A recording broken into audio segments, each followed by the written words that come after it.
sharing today some materials from the Torah, from the 5 books of Moses. So Jacob ends up with Israel, the land title and cave of Machpelah, the title of the land. So when we learn about the Kabbalah of Esav, we think about at 13, the temperament arose, distinguishing him from Yaakov, the progeny of the serpent, kind of like his grandfather died, Avram, which is chesed, while hunting, and he killed the king and 2 guards while in the field because the king Nimrod had been jealous of him, and he ran home and hid the garments of Nimrod, those of Adam, there, and then fled home. The garments helped you could at will trap wild animals. When he got there, Yaakov cunningly made a casual remark about how useless his birthright was. He trapped him into selling the latter for some lentils made for mourning, as well as his share in the field of Machpelah. He made and kept witnessed sealed record of the transaction. Apparently, Esav was making blasphemous speeches about and denying the immortality in God and resurrection. Apparently, Esav didn't share with Yaakov. So Rivka knew degraded people would come from him, and so she tricked him out of his father's blessing. His father supposedly went blind because of Esav's evil deeds. His father was Yitzchak, and also because of his godless, idolatrous wives. He spent days visiting shrines of idols, yet he wouldn't trust the woman with his garments even. So he tried to bite Yaakov's neck, and it turned into stone. This is like the story of when they met. So God sent angels in the form of grand armies to scare Esav to make peace, because he wanted revenge. Then we think of Avram, the grandfather, right? I mentioned Avram passed away. So Avram is about unconditional love, one love. Be a God to his seed, multiply them, make a great nation of them, bless those that bless them, curse those that curse them, via circumcision of the foreskin. We'd say the foreskin is related to the serpent. The chosen people with the promised land and protection, and offspring of multitudes. So Avram had Esav's father. Esav and Yaakov were brothers. He had their father after he had a circumcision. But their older brother, he had before the circumcision. So they say some of that still went into Yitzchak, though, somehow. So the offspring of the multitudes, of the promised land and protection, all comes from Avram, even all his children, okay? Humbly treating all as godly, he hosted the guests as if they were God and 2 attendants. Then we learn about, being a servant of God, right? So there's a character in the Bible called Ovadia, at a totally different time period. He tried to, by his actions, be with true humility and practice what he preached as a servant of God, a worshiper, basically a slave of Hashem. He converted from Edom to Judaism, and he lived with Ahav and Jezebel. They killed Navos so they could have his vineyard. You may remember reading this from the prophet Ovadia. You may remember reading this from the time period in Tanakh, the Torah, Nevi'im, and Ksuvim, the prophets and the writings. By having people accuse Navos of cursing God, and the king stoned him to death, and dogs licked his blood when he wouldn't sell, because Mosaic law prohibited permanent selling of inherited land. And then Eliyahu prophesied the death of both of them, Achav and Jezebel, who abandoned God and persuaded him to establish the religion of Baal in Israel. She persuaded him. Jezebel persuaded Achav, and to persecute the Jewish prophets, and there was a drought, even though even though Jezebel, the marriage gave Achav alliance with Yehoshaphat, the 4th king of Judah, administrating justice on a solid foundation, following the priestly code, made him a prosperous king. They oppressed Moab. They did all this even though they did the alliance. And so Avadia hid prophets from Jezebel and used his wealth to support them. And then I want to talk now just about this idea of reincarnation, because we said progeny of the serpent, right? It wasn't exactly clear why Esav could be progeny of a serpent unless we consider because the progeny of the serpent was Cain, right? It says Cain from Cain and Abel. So from Gilgal. So Rachel Auerbach talks about how our vow, our covenant protects us when we're down and out. There's 3 worlds to look at. There's Asiya, there's the world of emanation, which I'm not talking about here, but that's the world of action is the nefesh, the body spirit. The world of Yetzirah is formation, the ruach, the energy spirit. And the world of Bria, creation, the neshama, the high spirit. Then we have the emanation, which is the life spirit. And then we have the oneness. It's not even life spirit, it's life. And then we have oneness, Yechida, which is the original oneness. The ideal is born into nefesh. Ruach enters at 13 and neshama after 20th year. the perfect first incarnation, rectifies adequately and completely, receives without needing instant gratification. So the nefesh, the body spirit, receives without needing instant gratification, less body consciousness or attachment to outcome for sustainability. That's the nefesh into the ruach. When the ruach enters at 13, then we have it's the formation from creation, the ruach from neshama. So the neshama coming in after 20, so that would be receiving tashir, part of the flow, giving from abundance and desire to be the light for others too, being one with God and fulfillment. And when I go into my unconsciousness, I'll share in a moment, but first,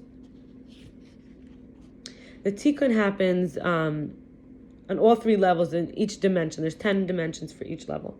The ruach of righteous spirit can be impregnated, depending on the spiritual actions of the individual, whether it's attracting and attaining an energy of holiness. We perfect each level before we move on to the next. If we perfect the next 2 levels, we may be able to receive extended life to help the final.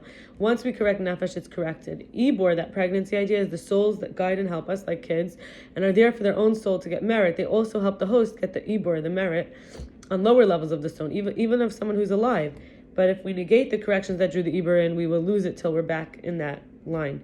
The certainty and light, pure trust, elevating is the righteous, and where we need to be more like the light is the areas that are wicked. The spiritual action comes before us. We can download the energy needed for it. There's a bigger picture leading up to each test, each moment of possibility, and areas where we get the most anxious, awkward, difficult. That can let light in. There we actually transcend. So it's not just level by level. It's like we let the light in, it like shows us a whole new ladder versus we were going step by step. Gossip and wasted words and bad mouthing prevents that Ibor from coming in. Ibor being that pregnancy spirit, as does possessiveness and greed around food or inheritance. So now we're getting an idea about Esav, right? So channeling the light and miracles of righteous people when we're interested in their energy during meditation is the way to receive them. So if we could live in a meditative lifestyle, I'm going to remind again, receiving without needing instant gratification, less body consciousness or attachment to outcome, receives tashir, part of the flow, giving from abundance and desire to be the light for others too, being one with God. That is our pathway. So what some of the things that came up from my unconsciousness when I was doing the meditation that we did at that time, her name was Rachel Auerbach from Kabbalah Center. So I looked at these characters, Binyamin, Sim, returns in exchange like collateral, no shopping or earnings money on Shabbos, no eating the sciatic nerve of animals, Pidyon HaNefesh needed constantly, as in terms of elevation. Pidyon HaNefesh means constantly doing like a cheshbon HaNefesh, like offering up the flesh, like sort of putting a bid on it by accounting what it's worth. Speech and smarts, love for someone else, not what I produce, rather the bone and deep structure, the actual love. To be loved for being profound and refined as a woman, as beauty incarnate, wanting to be reunited with my maker early, for like, in other words, not quite suicidality, but just sort of wanting to be one with the maker, but it's not time yet. You didn't come back with the stuff you're supposed to bring. Forgetting I'm meant to wake up the cells that have been asleep in the spaces. Oh, spores, we call them spores. They come back to me for access and greater energetic flow, and they trust that I can fix the world by unlocking in myself the depths that brought me there. Being a mirror with love, the universe is spoken into the world by God, but I take too much credit when I see revealed good, so I go back to the illusion sometimes. This is what happened in the past. I'm saying this is like the forgetting the simplicity, childlike force, wholeness is the innocence. That's to be beloved by God. So no longer forgetting, being simple, being childlike, being whole, being innocent, allowing, not needing to take any credit when we see revealed good, not going back into illusion, remembering to wake up all the cells. And security and immunity is kind of that state of being that allows us to stay in that flow. So I'm going to share about that now. If bullshit is how we get there, then we're not going to be able to stay there without that bullshit. So I think I mentioned in a previous video, when you build a tower, out of materials that are unconscious and they need to like grow, and when they grow, everything will shift. You ever see a building many years later, it kind of shifts because the foundation was not secure. So when we eat violence, that's where we let in the hate of life and hurting the innocent. It's passive. When we're cleaning, things will fall that we didn't expect, and it's for the best, for the sustainability. So we don't need vomit emotions. That only happens when we've been repressing them. I think of my father. Only my father could impart that if I'd been the masculine for myself, if I needed. But now I don't need that anymore. I don't need to turn men into women or turn me into a man. I'm not ashamed of the vulnerability that comes up when I'm around many such that I feel defensive. Rather, it's a test because I'm trying to blend in, average out amongst people greater or lesser than. They don't know whether my kind doesn't want me. Like, just, for example, think of a pig. Eats the leftover scraps, handouts, publicly trash and smelly food, shoveling into the mouth in handfuls. But it takes courage to put on a show and be the masculine and looking at people as my worst critic. There's I think of that tattoo as a mikvah. Enduring the pain voluntarily shows me my endurance, tolerance, capacity, strength. It reminds me to put myself first because nobody knows what I've been through but me. And it's up to me to be accepted fully. It's worth admiring myself for seeing big and seeing opportunities when life feels claustrophobic.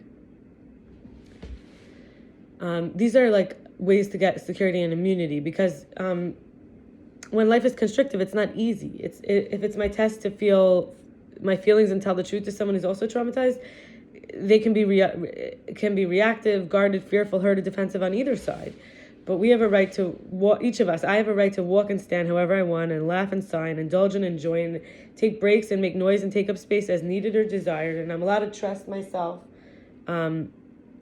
slowly, taking my past experience into account when making decisions because my guts protect me, and I'm allowed to bring the light into the darkness. Love in the pain, laughter into disconnect whenever I feel guided to, and remembering the pig. So food eaten consciously gives the composition that's liked, and it is custom and personal portion meant for me. Through consumption of food, we are upliftable. It can bring joy, unity, and healing, meaning, purpose, humor, grounding, fun, art, creativity. Eating reflects both integrated codes and inherent codes that are innate, as well as immigrant codes that can lead us each individually, like to lead me to take in that which isn't really suitable for my needs and abilities. So being the land, what are things immigrating in? Having a wall up, security, immunity, right? As if the world is watching all the time, we can treat each person this way too. So I'll stop here and I'll share more tomorrow, God willing, and I hope you enjoy it. Be well. Bye.